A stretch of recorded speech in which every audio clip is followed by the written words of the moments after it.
Shabbat Shalom, and welcome to 5 Minutes of Torah with the Beth Israel Rabbi. This past Monday night, we had a fantastic program with the Catholic Archdiocese on the concept of the connections between, in a theological and a historical way, Passover and Easter.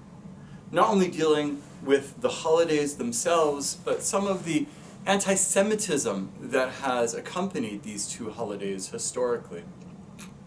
It was a wonderful program with a lot of incredible insight, a fabulous dinner. And one of the interesting points of the evening was made by Rabbi Laura Duhan Kaplan. She explained that the Seder is a long tradition, an old tradition, that's literally thousands of years old. And the Seder doesn't exactly look like today the way it looked like historically.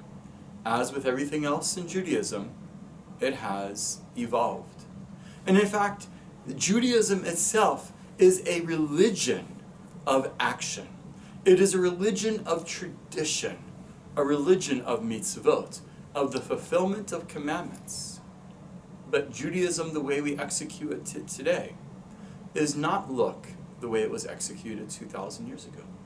Judaism today has not only evolved, but actually revolves around changing traditions. The way we do Judaism has to keep up with where we are in the modern period. Certainly, a significant moment of evolvement for the Jewish people was when we went from being a religion that was celebrating our traditions around and connected to the time of the temple to after the destruction of the temple.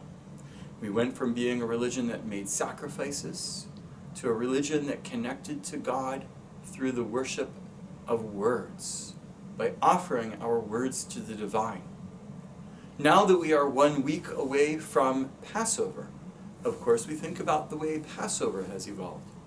But this Shabbat we also read Parshat Mitzorah. And in this week's Parsha, we read about the traditions connected to the Mitzorah, connected to the one who has, in historical times, had Sarat. Now, what is Sarat? Sarat is a disease that is commonly translated as leprosy. But it's not exactly leprosy, because Sarat can not only affect a person's skin, but their clothing and their building as well. Sarat is a source of tumah, a ritual impurity. And this week's Parsha deals entirely with tumah and tahara, with ritual impurity and purity.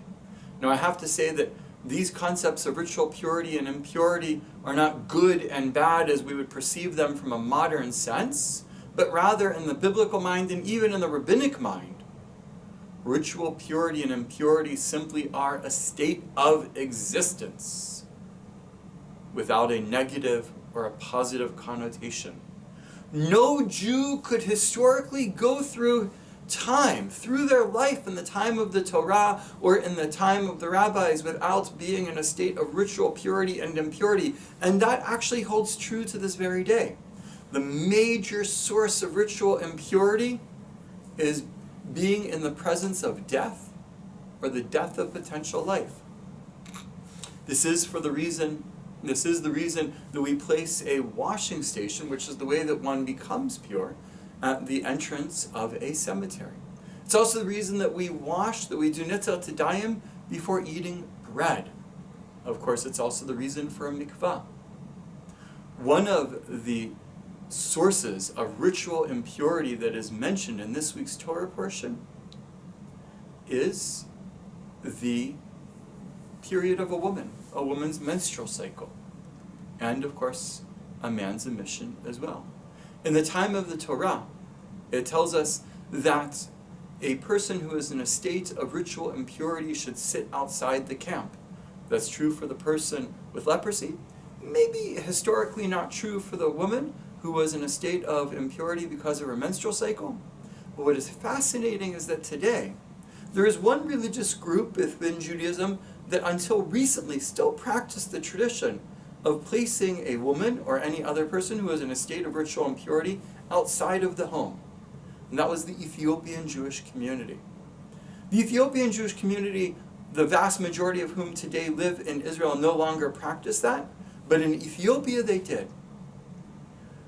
In our fourth and our penultimate history class that I am presenting once a month, we will be speaking about the history of Ethiopian Jews on April 29th. I want to encourage you to please join me on that evening to not only learn about the religious traditions that the Ethiopian Jewish community used to fulfill in Ethiopia, but the rest of their fascinating history as well. Shabbat Shalom.